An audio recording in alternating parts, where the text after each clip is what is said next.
万里保安宫建庙于民国36年，已经将近有70档的历史，也因为庙内剪黏、彩绘、石雕、龙条，拢是出自于新团长大师的作品，相当具有艺术的价值。但因为今年的日拍河南，好多个剪黏出现脱落，需要翻修。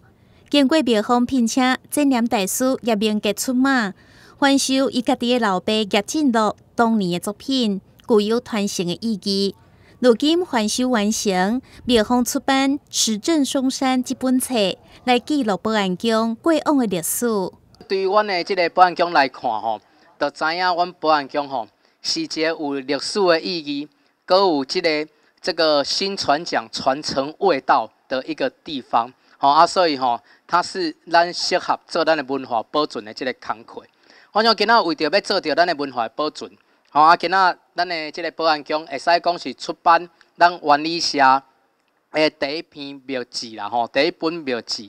我想第一本的庙志内底有足侪互人怀念的老照片。咱的剪黏是进落西留落来足侪精彩的作品。咱的壁画有蔡超儒的壁画，咱的彩绘是潘丽水的彩绘，咱的石雕是施弘毅大师的石雕。咱有4项宝贝呢，哇，这是会当讲是非常无简单。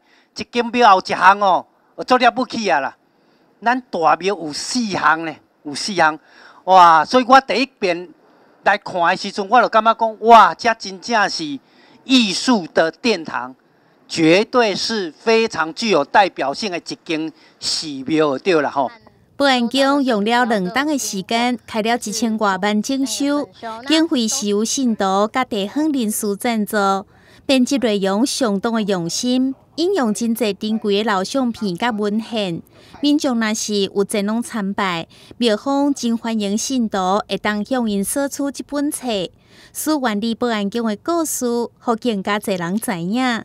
带您新闻张伟忠采访报道。BB 宽屏120枚，每月只要888，让你极速爽标网，办再送1000元购物金，快拨打电话订购，送行412812，3冠网418833。